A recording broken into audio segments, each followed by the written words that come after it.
निष्ठावंत शिवसैनिक उद्धव बाळासाहेब ठाकरे यांच्या सोबतच आहे, असे किशोर इंगळे म्हणाले. शिवसेना उद्धव बाळासाहेब ठाकरे पक्षातील काही पदाधिकाऱ्यांनी 28 जून रोजी सामूहिक राजीनामे दिल्याच्या पार्श्वभूमीवर यवतमाळ जिल्हा प्रमुख किशोर इंगळे यांनी पक्षाची भूमिका स्पष्ट करत पक्षात कोणतीही मोठी पडझड झालेली नसल्याचा दावा केलेला आहे.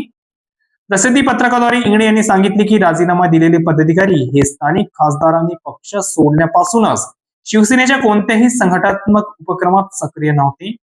त्यामुळे त्यांच्या राजीनाम्यामुळे पक्षाच्या कामकाजावर कोणताही परिणाम होणार नसल्याचे त्यांनी स्पष्ट केले. इंगळे यांच्या म्हणण्यानुसार पक्षातून गेलेल्या काही पदाधिकाऱ्यांच्या कुटुंबियांना खासदारांच्या वतीने नोकरीचे आमिष दाखवण्यात आले होते. तसेच संबंधित पदाधिकाऱ्यांना विविध कामांची आश्वासने देण्यात आली होती. ही माहिती संबंधित तालुका प्रमुखांनी यापूर्वी स्वतः आपल्याला दिली होती, असा दावाही त्यांनी केला आहे. याशिवाय राजीनामा देणाऱ्यांपैकी 2 कार्यकर्ते मूळचे मनसेमधून आलेले असून त्यांना खासदारांकडून विशिष्ट पदाची जबाबदारी देण्यात आल्यामुळे त्यांनी ती भूमिका स्वीकारल्याचेही इंगळे यांनी म्हटले. काही जण स्वार्थासाठी पक्ष सोडून गेले तरी शिवसेनेच्या संघटनात्मक ताकदीवर त्याचा कोणताही परिणाम होणार नाही.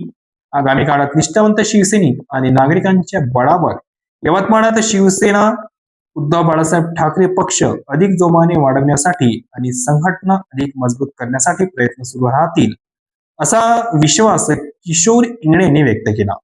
यावेळी RN न्यूजला किशोर इंगळे यांनी दिलेली प्रतिक्रिया. या ठिकाणी उद्धव साहेब येणार होते हे त्या लोकांना माहित होतं. हे लोक हे लोक आधीच गेले. आधी जेव्हा खासदारांनी त्या शिंदे गटात प्रवेश केल्याच्या नंतर त्यांचं जे स्वागत दिग्रसला झालं, त्या दिग्रसला स्वागतासाठी हे लोक हजर होते. मी त्यांना जिल्हा प्रमुख म्हणून विचारणा केली का अरे तुम्ही तिकडं कसे काय. त्यांनी सांगितलं का किशोर भाऊ, आम्ही आता सध्या इकडं जाण्याच्या मानसिकतेत आहोत. आम्हाला आश्वासन दिलं, आम्हाला त्यांच्या मुलाला नोकरी लावून देणार आहे. काही लोक मुलाला नोकरी आपल्याला तिथे लागली पाहिजे, पण त्याच्या संस्था आहे, त्या संस्थेतनी नोकरी लावून देणार आहे आणि काही लोकांना कामं देणार आहे. अशा लालचीपोटी हे लोक पहिलेच तिकडे गेले होते. पण त्यांना हे माहीत होतं की उद्धव साहेब 27 तारखेला या ठिकाणी येणार आहे आणि 27 तारखेची सभा झाल्याच्या नंतर आपण राजीनामे देऊ, हे त्याच्या डोक्यात होतं.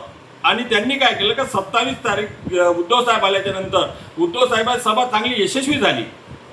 याही परिस्थितीत अशा म्हणजे पावसाळा सुरू झाला, शेतकऱ्यांच्या पेरण्या सुरू झाल्या.